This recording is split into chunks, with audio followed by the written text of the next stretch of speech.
Hi, I'm Joe with WTI, and as an esthetician, I'm always looking for really good creams. I have a good friend from Germany, and she told me about this Penaten cream. Now, this is great for diaper rash, but guess what? It's so good for so many good other uses. Eczema, rashes, sunburns, and it's very concentrated. So what I like about it is this comes in a tin and it has this little foil.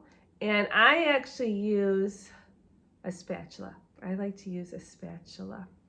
And I'm going to just show you on my hands how thick it is. So a little bit goes a very long way. Now, the reason my friend told me about this was because I had a very sore nose from blowing my nose, and she's like, you know what? This cream is going to really heal and help. And as you can see, I used a lot, but you don't need much. And that was just on my hand.